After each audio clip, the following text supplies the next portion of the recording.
COP27. What is loss and damage compensation and who should pay? What is the COP27 summit?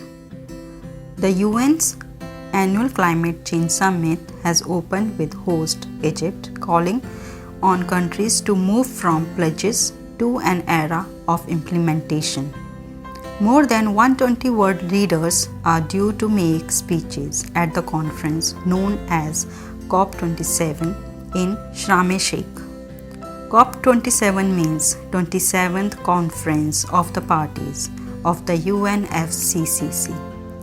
The COP27 summit comes after a year of natural disasters, including floods that killed over 1,700 people in Pakistan and droughts that dried crops in China, Africa, and the western United States.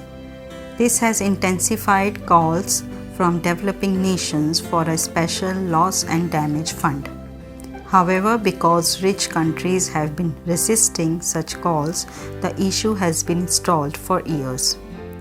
What is loss and damage? The phrase loss and damage in UN climate talks refers to cost already incurred as a result of climate-related weather extremes or impacts, such as rising sea levels.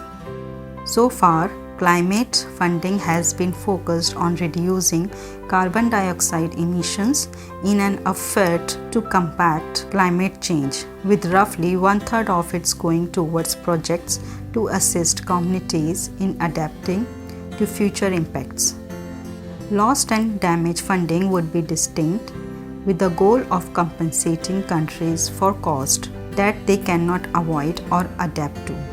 However, there is no agreement on what constitutes loss and damage in climate disaster, which can include damaged infrastructure and property as well as more difficult to value natural ecosystem or cultural assets such as burial grounds.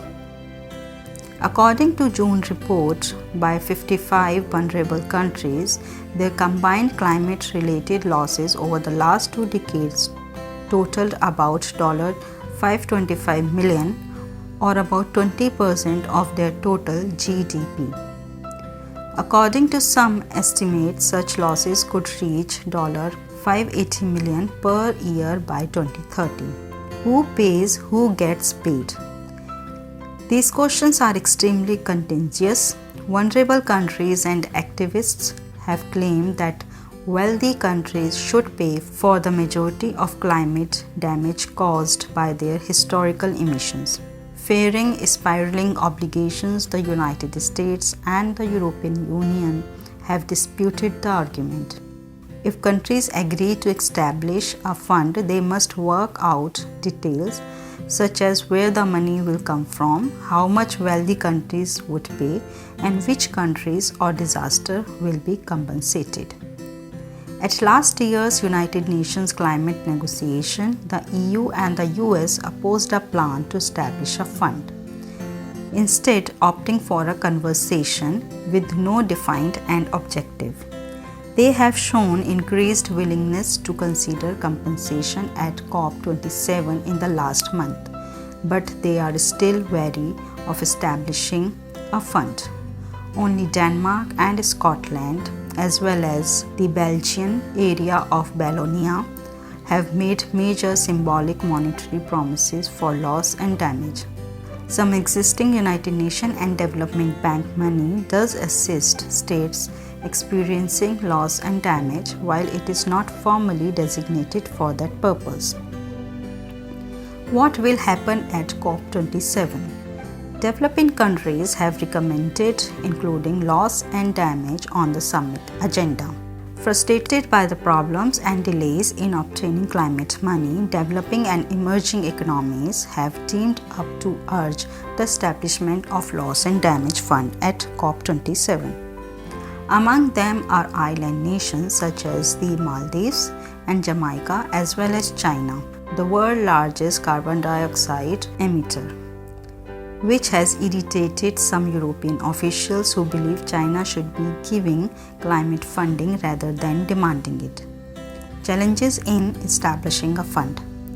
Common consent is missing. countries have made different proposals for what the fund should look like.